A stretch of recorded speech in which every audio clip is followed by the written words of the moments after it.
और स्वागत के साथ हम सबको संबोधित कर रहे हैं महामहिम राज्यपाल श्री सत्यपाल मलिक साहब। पूरा सदन एक बार खड़ा होकर अपनी ऊर्जा के साथ ताली बजाए महामहिम के लिए। पूरा सदन खड़ा होकर जोरदार ताली के साथ में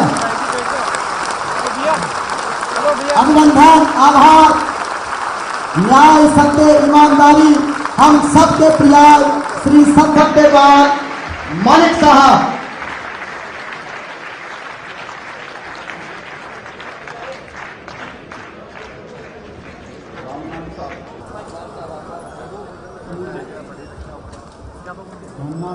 ईश्वर बजरंग देवाचार्य जी, पद्म भूषण डॉक्टर R.S. परोदा साहब, महाकवि बलवीर करुण जी, संयुक्त राष्ट्र संघ द्वारा सम्मानित प्रोफेसर श्याम सुंदर ज्ञानी जी, संत श्री माधवदास जी उदासीन, प्रोफेसर पेमाराम जी, अध्यक्ष तेजा फाउंडेशन, सचिव श्री रामस्वरूप चौधरी जी, श्री महेंद्र चौधरी जी, श्री राजेश झाझड़िया जी, बनवारी लाल जाट, उमेद गोदारा, डॉक्टर भरत सारन और हरिराम केवाड़ा, जो सारी समस्याओं की जड़ है।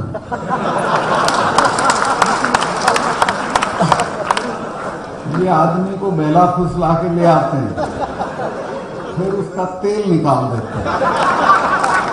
आप लोग सारे लंच छोड़ के बैठे, खाना नहीं खाया किसी ने दोपहर का, भूखे और थके हुए, और सुबह से भाषणों का इंजेक्शन ले रहे हो। अब मुझे कहा गया कि मैं भी आपको वही चीज दूं, तो मेरी समझ में नहीं आ रहा कि अत्याचार मैं आपके साथ कैसे करूं। मैं ईमानदारी से कह रहा हूं, मेरे पे बोलने को भी बहुत कुछ है, कहने को बहुत कुछ है, लेकिन अब जो मैं बोलूंगा वो आपके साथ जाती हो।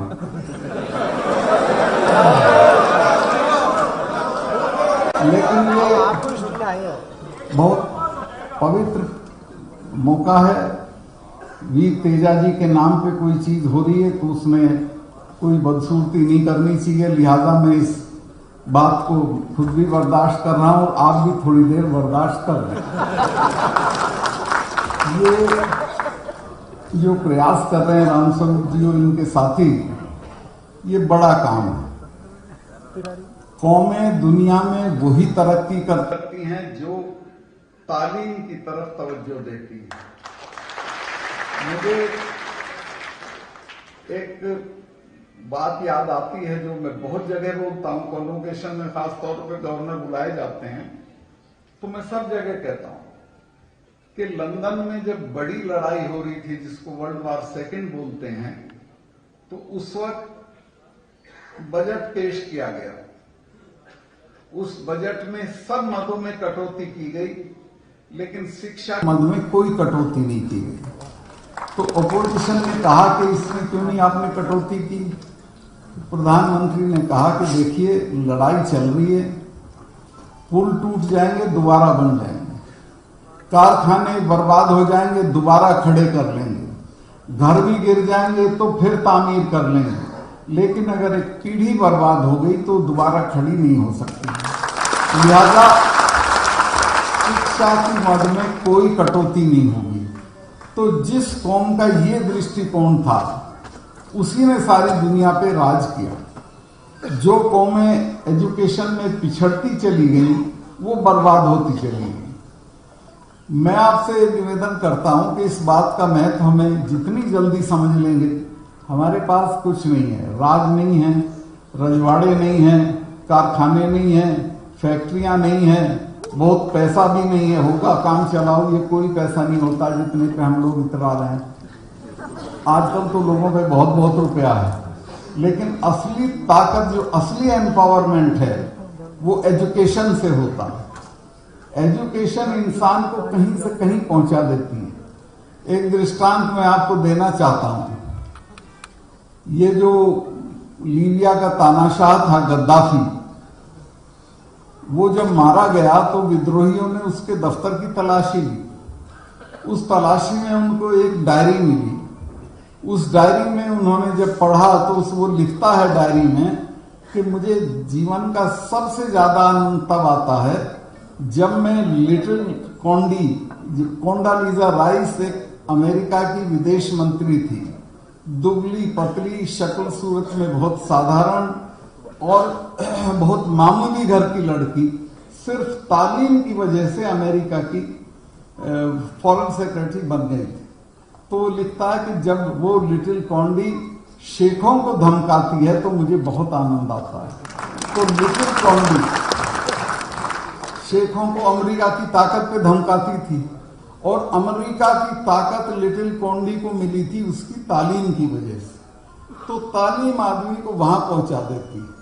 अमेरिका का उसी दौरान का जो प्रेसिडेंट था ओबामा, उसका तो बाप भी छोड़ के चला गया था, नानी ने पाला था, बहुत गरीब घर से था, लेकिन सिर्फ तालीम के कारण वो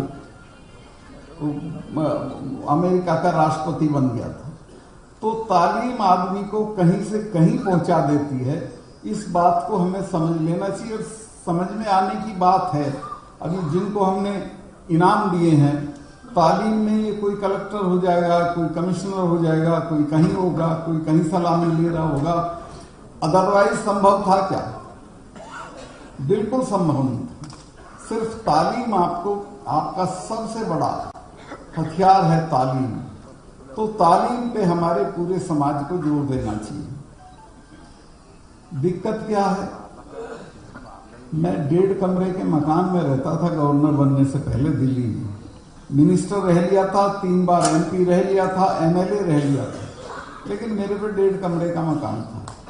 जो चौधरी साहिबान मुझे मिलने जाते थे वही सोचते थे यार क्या चीज है, 1.5 कमरे के मकान में रह रहा, हमने तो बैठक ठोक रखी। तो वो जो बैठक ठोकते हो उसे मत ठोको, अपने बच्चों की तालीम करो तो वो बहुत आगे चलेगा। आप अपनी प्रायोरिटीज बदलो। कोई कहेगा अरे बुढ़ा मर गया, 40 गांव की चिट्ठी फाड़ दो, बुढ़ा सूरजमल हो जाएगा उस चिट्ठी फाड़ने से। वो तो वही रहेगा जो होगा। इसी तरह शादियों में खर्चा होने लगा। राजस्थान में तो औरतों में मैंने इतना क्रेज देखा, इतना सोना खरीदती हैं, चाहे घर में कितनी गुर्बत हो लेकिन हाथों में सोना भरा रहता है। तो ये सब सामाजिक कुरीतियां हैं। इनसे निकल के सिर्फ एक बात पे फक्र करो कि आपका बच्चा कहाँ पढ़ रहा है, किस तरह पढ़ रहा है और कहाँ तक आगे चला गया है। वही चीज आपके काम आएगी। और तेजाजी फाउंडेशन इस काम में जो हिस्सेदारी कर रहा है, जो रोल अदा कर रहा है, मैं उसके लिए आपको बहुत बहुत बधाई देना चाहता हूँ। और मुझे फक्र भी है देख के और आपकी योजनाएं सब देख के कि आप बहुत आगे तक जाएंगे और हमारे बच्चों का आप बहुत भला करेंगे। नेता तो किसी का भला भला करते नहीं आज तक। आजकल ये संस्थाएं हैं जो हमारे बच्चों का भला कर सकती हैं। तो इन संस्थाओं में दिल खोल के दान दीजिए, इनका सहयोग करिए और इनसे फिर अपने बच्चों को आगे बढ़ाइए।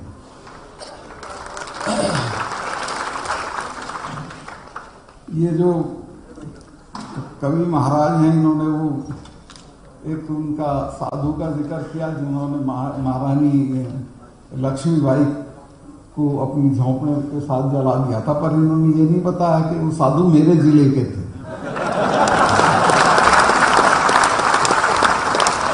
और अब तक वहां भी उनका जन्मदिन नहीं मनाएंगे। जिस दिन गए तब मैंने तय किया, वहां के लड़का था एक आया हुआ इनके साथ, मैं कहा हर साल उनका जन्मदिन मनाओ, मैं आऊंगा उसमें, क्योंकि उसने बहुत बड़ा काम किया। दूसरा, मैं जो आजकल इशू है किसानों वाला, उस पर तो बोलूंगा तो कंट्रोवर्सी हो जाएगी। ये अखबार वाले ऐसा कर देते हैं कि मैं 2 हफ्ते तक ये इंतजार करता हूं कि दिल्ली से कोई टेलीफोन और हालांकि गवर्नर को हटाया नहीं जा सकता, फिर भी जो मेरे शुभ चिंतक हैं वो इस तलाश में रहते हैं कि ये कुछ बोले और ये हटे। कुछ इस पे लिख देते हैं फेसबुक पे कि गवर्नर साहब जब इतना आप महसूस कर रहे हो तो आप इस्तीफा क्यों नहीं देते। मैं कहा भाई आपके पिताजी ने बनाया था, मुझे जिसने बनाया था ना तो मैं वोट से बना मुझे बनाया था दिल्ली में 2-3 बड़े लोग हैं उन्होंने, और मैं उनके इच्छा के विरुद्ध बोल रहा हूं, तो ये तो मैं जान के बोल ही रहा हूं कि उनको दिक्कत होगी। वो जिस दिन मुझे कह देंगे कि हमें दिक्कतें छोड़ दो, मैं 1 भी मिनट नहीं लगाऊंगा। और पहले दिन जब मैं किसानों के पक्ष में बोला तो एक तय करके बोला था कि मैं फौरन छोड़ दूंगा और किसानों के धरने पे आके बैठ जाऊंगा। देश में इतना बड़ा आंदोलन आज तक नहीं चला जिसमें 600 लोग शहीद हो गए।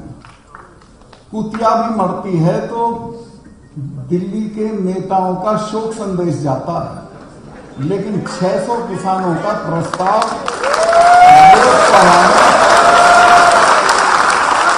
पास नहीं हुआ। और मैं इस पे इतना, मेरे से पूछा वहां डीडवाना में कि साहब आपको ऐसा क्या हो गया था जो आपको बोलना पड़ा।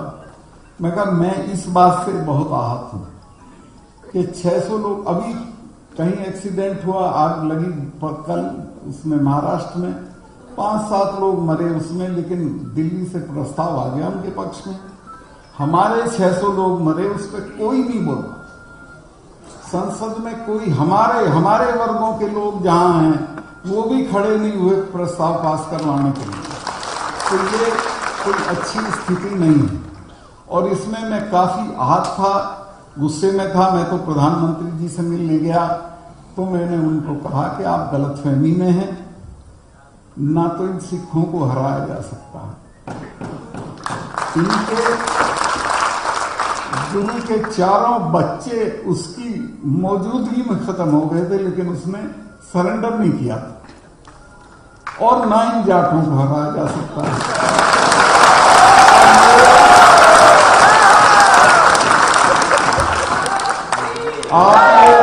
आप ये सोचते हो कि ऐसे ही चले जाएंगे, इनको कुछ ले दे के भेज दो और दो काम मत करना। एक तो इन पे बल प्रयोग मत करना, दूसरे इनको खाली हाथ मत भेजना। चुके भूलते भी नहीं है, 300 साल तक नहीं भूलते हैं। मिसेस गांधी ने जब अकाल तख्त तोड़ा तो उसके बाद उसने अपने फार्म हाउस पे महामृत्युंजय का यज्ञ करवाया। मुझे अरुण नेहरू मेरे अच्छे दोस्त थे, उन्होंने बताया कि सतपाल भाई, मैंने कहा कि फूफी तुम तो ये मानती नहीं थी, ये क्यों कर रही हो? तो उसने कहा तुझे पता नहीं है, ये जो अकाल तख्त तोड़ा है इनका, ये तो 600 साल भी नहीं भूलते। मैं श्योर हूं कि ये मुझे मारेंगे। मैंने इंदिरा जी को ये इल्हाम था कि मारेंगे और उन्होंने मारा। जनरल वैद्या को उन्होंने पूना में जाके मारा, जनरल डायर को लंदन में जाके मारा। तो मैंने ये कहा कि इनको मोती पेशेंस का टेस्ट मत लो। परसों के एक डिस्कशन में 2 जनरल्स ने कहा कि इस किसान आंदोलन का असर भारत की सेनाओं के ऊपर भी पड़ रहा है। कुछ भी हो सकता है। आज आप ताकत में हो, घमंड में सब कर रहे हो, लेकिन आपको ये पता नहीं इसके क्या क्या नतीजे हो सकते हैं। कारगिल होता है तो इन्हीं किसानों के 20-20 साल के लड़कों को उस पर चढ़ा देते हो पहाड़ी पे। कारगिल में मैं ये मानता हूं कि सरकार की असफलता थी कि कारगिल में वो लोग घुसे और उसका दाम हिंदुस्तान के किसानों के बच्चों ने चुकाया। 20 साल के बच्चे, दुनिया में कोई ऐसी लड़ाई नहीं हुई कि दुश्मन ऊपर बैठा और आप नीचे से रेंगते हुए जा रहे हैं, गोली खा के चिड़िया की तरह मर रहे हैं।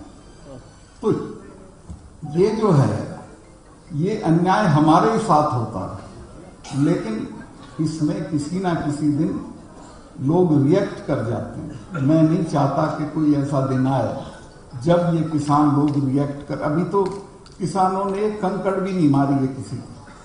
वो जो कहते हैं कि जी लाल किले वाली घटना, उसका किसान आंदोलन से कोई ताल्लुक नहीं।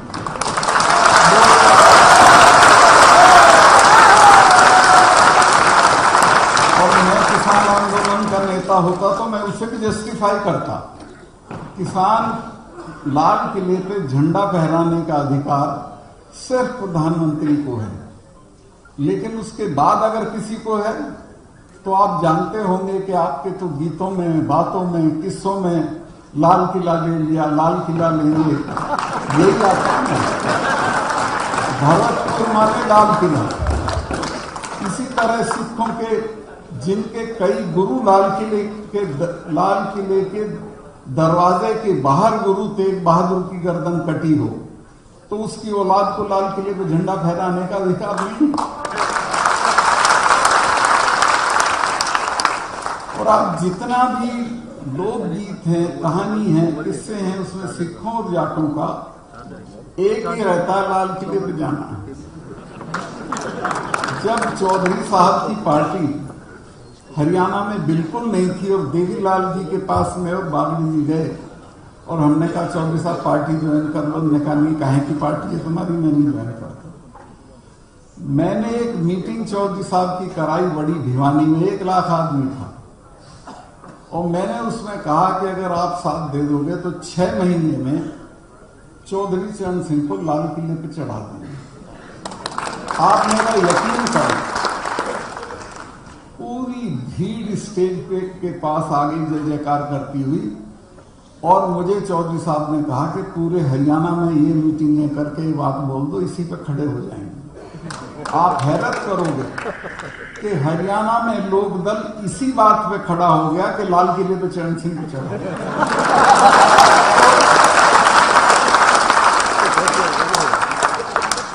हमारा तो वो सपना रहा शुरू से और हमारे इमेजिनेशन का हिस्सा रहा है, हमारे इतिहास का हिस्सा रहा। इसी तरह सिखों के इतिहास का हिस्सा रहा। प्रधानमंत्री के अलावा अगर किसी को अधिकार है उस पर झंडा फहराने का तो वो हमें है।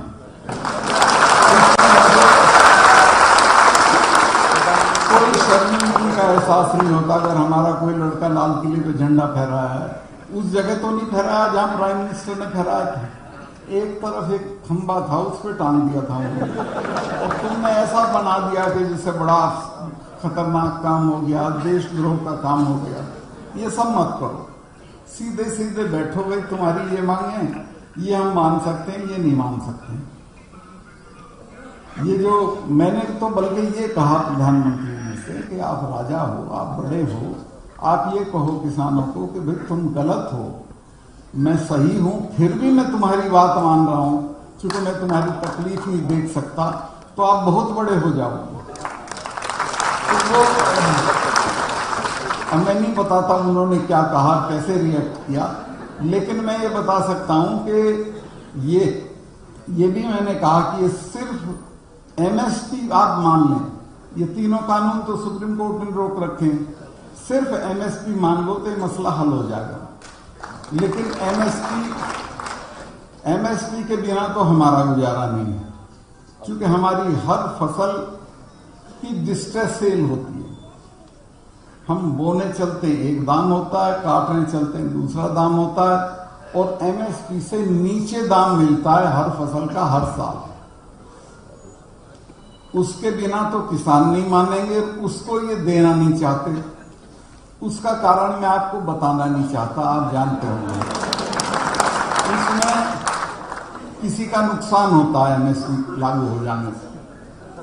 जिन्हें एमएसपी से किसानों की जो डिस्ट्रेस सेल है वो चाहिए, और किसानों को कम दाम पे उनका माल खरीद के फिर बड़े दाम पे बेचने के लिए जो बैठ गए बाजार में। एक अडानी का तो 500 एकड़ में गोदाम बन गया उसमें पानीपत में, जब तक पार्लियामेंट में कानून भी पास नहीं हुआ। तो आप ये बताओ उसको क्या फायदा होगा अगर एमएसपी हट गई। पर मैं आपको लिख के दे रहा हूं कि सरकार और नौ सरकार एमएसपी रहेगी, एमएसपी कानून बनेगी और एमएसपी को कानूनी जामा पहनाया जाएगा। आज ये स्थिति है कि हरियाणा के किसी गांव में चीफ मिनिस्टर हेलीकॉप्टर नहीं उतार सकता। पश्चिमी यूपी के किसी गांव में हमारा मिनिस्टर नहीं जा सकता, रिश्तेदारी में भी नहीं जा सकता, गम में भी नहीं जा सकता। तो मुझे बताओ कि फिर दिल्ली में राज करने का आपका क्या फायदा है? जीत करके बैठे हो आप। भाई आप बैठाओ, सामने बात करो, आपकी कोई बेइज्जती नहीं है। आपके किसान हैं, इतने बुरे हाल में रहते हैं, इतने बुरे हाल में खेती करते हैं, उनकी ये छोटी सी बात मान लो, क्या बिगड़ जाएगा आपका? और माननी पड़ेगी, ऐसा नहीं कि आपका काम चल जाए।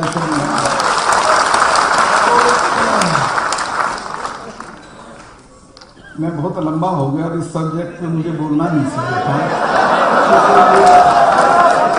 ये जो अखबार वाले हैं ये ऐसा कुछ कर देंगे।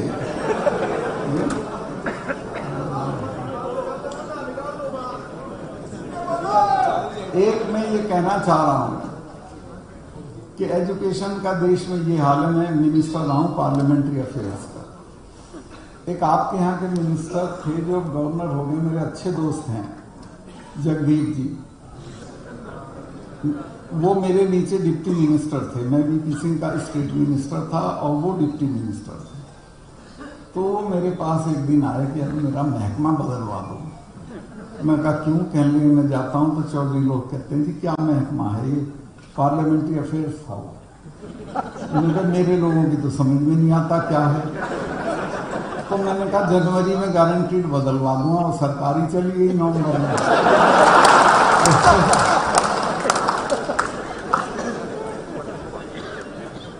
ये जो पार्लियामेंट्री अफेयर्स मिनिस्टर होकर मैंने देखा कि देश की संसद में पिछले 70 साल तो नहीं हुए, संसद को तो कम ही साल हुए, एक बार भी शिक्षा पे बहस नहीं हुई। बजट पास होता है तो बहुत महकमों पे बहस होकर तब पास होता है, लेकिन शिक्षा का बजट बाकी जो 6, 7, 8 महकमे रह जाते हैं उनके साथ क्लब करके, इकट्ठा करके और बिना बहस के पास कर दिया जाता है, जिसे गिलोटिन करना यानी फांसी देना कहते हैं। तो शिक्षा के बजट को पिछले जब से संसद है तब से आज तक गिलोटिन किया गया, कभी उस पर बहस नहीं हुई। और आज तक 6% बजट के टोटल का 6% से ज्यादा उस पर खर्चा नहीं हुआ। और नतीजा ये है कि पूरी दुनिया में इंग्लैंड की एक यूनिवर्सिटी है जिससे 170, 160, 100, 110 इतने नोबेल प्राइज विनर है। अमेरिका की 7-8 यूनिवर्सिटी हैं और हिंदुस्तान में कितने नोबेल प्राइज विनर हैं? 11 हैं, जिनमें 6 विदेश में है। एक मदर टेरेसा है, एक रविंद्रनाथ टैगोर है। तो शिक्षा के बूते पे 5 आदमी भी हमने ऐसे पैदा नहीं किए जिनको नोबेल प्राइज मिल सकता है, क्योंकि हमारी शिक्षा की वो क्वालिटी नहीं है। हमारी शिक्षा की क्वालिटी कैसे हो? हम तो 6% से ज्यादा खर्चा ही नहीं करते हैं। और एक मैंने वो जिक्र किया आपको कि वो यहाँ क्या 14 तल्ले का मकान रखेंगे, एक उसके क्या बोलते हैं, एक मंजिल पे कुत्ते रहेंगे, एक पे चाबियां रहेंगी, एक पे ड्राइवर रहेंगे, लेकिन शिक्षा के लिए एक भेले की चैरिटी नहीं करेंगे। दुनिया के बड़े लोग, लॉर्ड गिल्डॉफ है, बहुत बड़ा म्यूजिशियन है इंग्लैंड का, अपनी सारी आमदनी दे देता है एजुकेशन के लिए, अपने नहीं, अफ्रीका के गरीब बच्चों की एजुकेशन के लिए। और जहां जहां दुनिया के राज्याध्यक्षों की मीटिंग होती है वहां जाकर उनसे कहता है 2 पैसा मांगता है। ऐसे ही लेवी है, लीवी करके है, ये दोनों संगीतज्ञ हैं। ये जो आपका माइक्रोसॉफ्ट वाला है, इसने अपनी पूरी दौलत का करीब 90-95% दान में दे रखा है शिक्षा के लिए। लेकिन हमारे यहाँ जो ये पैसे वाले हैं, लड़की की शादी में चेक से 300 करोड़ रुपया खर्चा हुआ, और बिना चेक कितना हुआ होगा आप अंदाजा लगा लो। ये करेगा, लेकिन 1 पैसा सिपाहियों को या हमारे इनको शिक्षा वालों को, हमारी संस्थाओं को दान नहीं देगा यहाँ का। तो मैं ये कहता हूं कि भाई इनको तुम क्यों सेठ मानते हो, इनको तुम क्यों बड़ा मानते हो, तो सड़े हुए आलू की बोरी है, ये कुछ नहीं। इनका सम्मान ही मत करो समाज में। समाज में उसका सम्मान करो जो अपने हिस्से का दूसरे के लिए दे। जो यहां दान देता है, नाम बुलवाता है, उसका सम्मान करो। अपने घर कोई लिए बैठा, हमसे क्या मतलब है। तो कुल मिला के मैं बहुत लंबा बोल गया, इतना मुझे बोलना नहीं चाहिए था। और ये अखबार वाले अब इसको एक हफ्ते का मामला बना देंगे, पता नहीं क्या लिखा है। और मैं जब भी यहाँ आता हूँ या बोलने भी चलता हूँ, मेरे सब वेल विशर ये कहते हैं जी थोड़ा संभल के, थोड़ा देख के, क्या हो जाएगा भाई। मैं अपनी माँ के पेट से गवर्नर पैदा नहीं हुआ।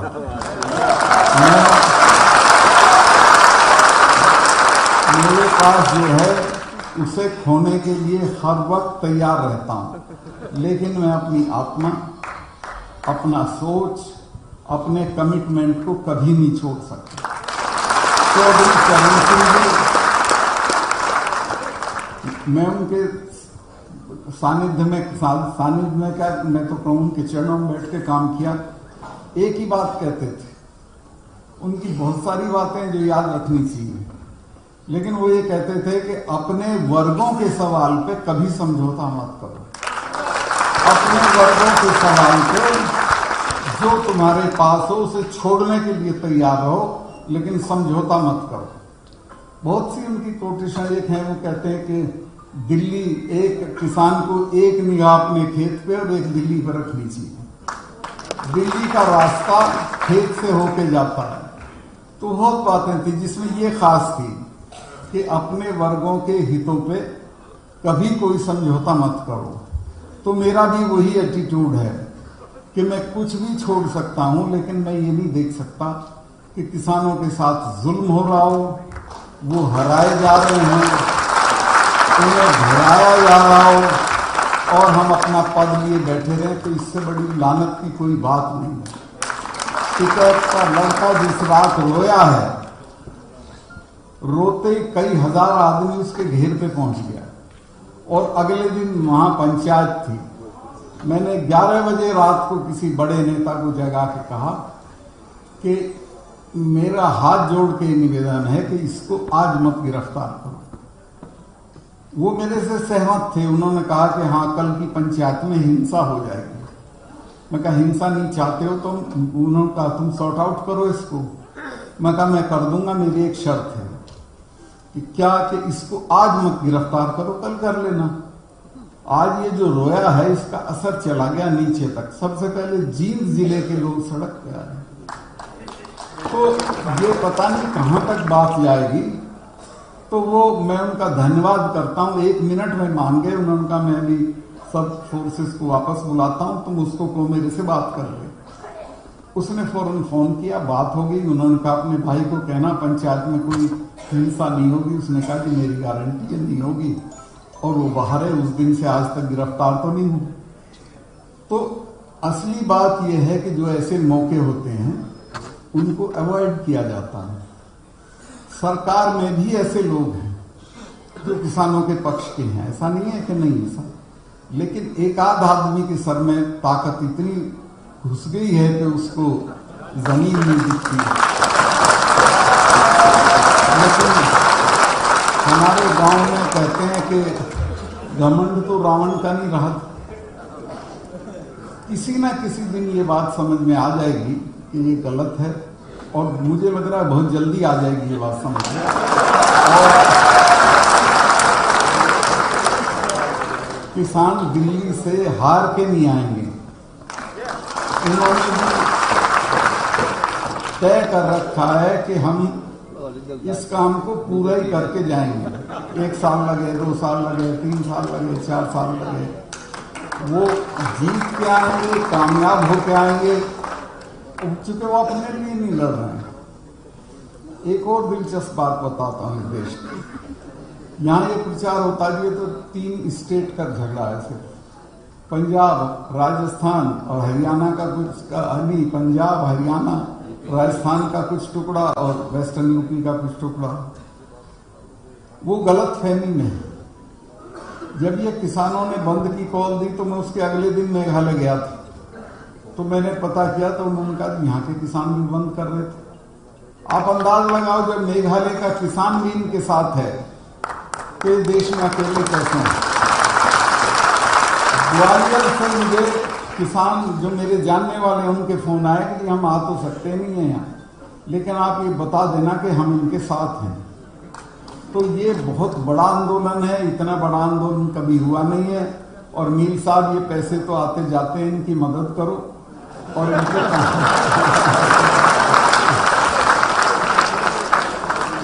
ये अगर नेक काम में लगेंगे तो उसके अच्छे नतीजे होंगे, आपकी औलाद का भी नाम होगा, आपका भी नाम होगा।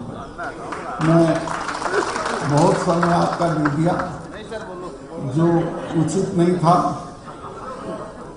एजुकेशन के बारे में बहुत चीज़ें मैं कहना चाह रहा था, लेकिन अब मौका नहीं है। मैं इतना ही कहना चाहता हूं कि एजुकेशन बहुत इग्नोर्ड है देश में, उसमें कोई तवज्जो नहीं है, क्वालिटी एजुकेशन नहीं है, नोबेल प्राइज की तो छोड़ो वैसे भी नहीं है, और बढ़िया कॉलेज भी नहीं है अपने यहाँ दुनिया के लेवल पे अगर देखेंगे तो। और दुनिया एजुकेशन को कितनी तवज्जो देती है वो अपने यहाँ सरकार तवज्जो भी नहीं। हमारे यहाँ तो सरकारें नई पार्लियामेंट बनाने पे खर्चा कर रही है। नई पार्लियामेंट के बजाय कोई बढ़िया वर्ल्ड क्लास कॉलेज बनाओ तो मेरी बात समझ में आती है, लेकिन वो उनका प्रायोरिटी नहीं है। तो ये हमें खुद करना पड़ेगा, क्योंकि हम पिछड़े हुए हैं और हम पे एक ही हथियार बचा है, ये आखिरी।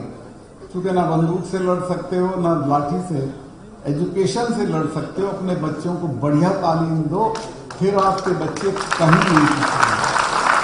आरक्षण आपको हो चुका है, इसी आरक्षण में इतनी बड़ी तादाद में आपके बच्चे निकल जाएंगे, और जब वो डीएम, एसएसपी और अफसर होके बैठेंगे तो आपकी तो जय जयकार हो जाएगी। फिर क्या चाहिए आपको।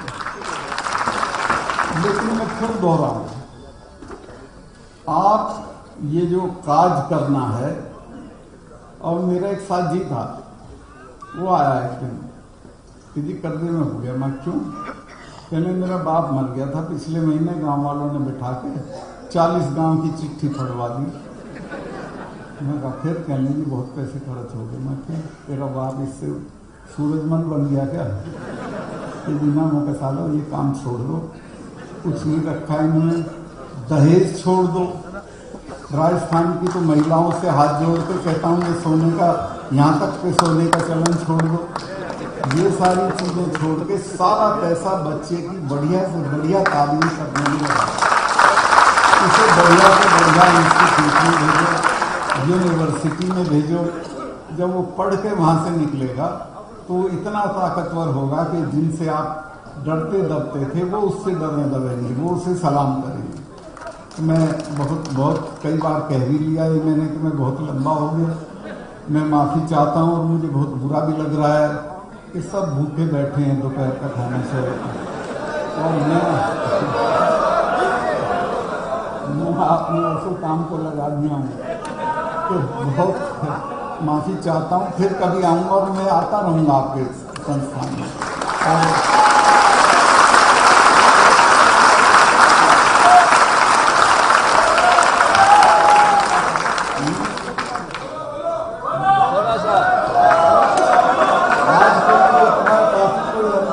फिर आऊँगा, ठीक है? और अगली बार शायद मैं गवर्नर ना रहूँ और फिर